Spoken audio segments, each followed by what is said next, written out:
যুব সমাজ আজ ধ্বংসের পথে। নিজের মা বাবা ও আত্মীয় স্বজনকে ত্যাগ করে প্রেমের অতই সাগরে ডুব দেওয়ার চেষ্টা করছে। এই প্রেমের কারণে অনেক যুবক যুবতীর মৃত্যু হচ্ছে। হ্যাঁ মা, বল কি বলবি? বলছি কাকু, কবিতা ঘরে আছে? আরে হ্যাঁ রে মা, কবিতা ঘরেই আছে, যা তুই যা ঘরে যা। আচ্ছা ঠিক আছে কাকু।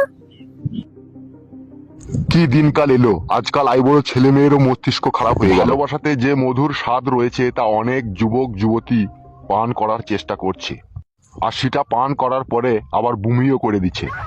লেওড়া, আজকাল এইসব নিউজও কি পত্রিকায় ছাপা হচ্ছে? তারপরে আবার কি লিখেছে শালা এর কপালিরা, হরিহর থানার খিচুড়িপাড়ার স্কুলে একজন কি যে লেখে শালারা বুঝাও যায় না। বিধবাকে ধর্ষণ করার অভিযোগ উঠল 4 জন বয়স্ক মাতালের বিরুদ্ধে।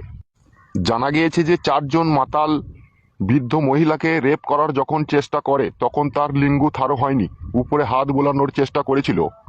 আর ইতিমধ্যেই 2 জন মাতাল এসে দেখে ফেলে একজন বৃদ্ধ মহিলাকে 4 জন মাতাল রেপ করার চেষ্টা করছে। সেই 2 জন মাতাল 4 জন মাতালকে বলে, তোরা একা করবি, আমাকে শুধু করতে দে, না হলে আমি লোককে বলে দেবো।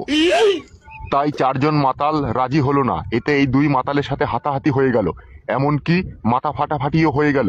এই নিয়ে কেস বড়বাজার থানায় পৌঁছালো। বলছি এইভাবে খবরের কাগজে মুখ বুজে পড়ে থাকলে হবে? বাজারটা কে নিয়ে আসবে শুনি? লেওড়া, এক এক সময় এমন ভাবে চেঁচিয়ে ওঠো না, আমার পিলি শুধু চুমকি যায় বাড়া। এসব খবরের কাগজে রাখো, যে বাজার নিয়ে এসো, যাও তাড়াতাড়ি। দাঁড়াও, আর এক লাইন আছে পড়ে নি, তারপরে যাচ্ছি। বাড়িতে খবরের কাগজ নিয়েই বন্ধ করে দেবো পুরোপুরি ভাবে। ও মন করিস কেন বাড়া, সব কাজে বাধা দিস কেন লেওড়া? ওখানে রাখো ওটা, যে বাজারটা নিয়ে এসো, দেশে পড়বে। দুট লেওড়া। লেওড়া, তোর এই কথাবার্তার জন্য তোকে কোন দিন আমি ডিভোর্স দেবো তুই দেখবি। বাবা, ও বাবা। কি হলো বে, ঘোড়ার বাড়া কপাইলি চুদা, কি হইলো? বাবা, আমি তোমার ছেলে ফুটতো গো। সে তো তোর আমি এর মতো মুখটা দেখেই চিনতে পেরে গেছি, তুই আমার শালা ছেলে। তা বুকা চুদা, সাইকেলটা তো গান মেরে রেখে দিয়েছিস বে বুকা চুদা, এখন কি গান মারাইতে এসেছিস বল? এখন এসেছি বাবা বিশ্বাস কা ফাঁসা সিলিতে। কি কি বললি? 100 টাকা নিতে এসেছি। হবে তুই আর এইভাবে আমার কাছে হাত পেতে কতদিন টাকা পয়সা নিবি বে? হ্যাঁ, একটা কাজকর্ম দেখ গাবে। যখন আমার কাজ করার বয়স হবে না, ঠিকই কাজে চলে যাবো, তোমার কথা বলতে হবে না।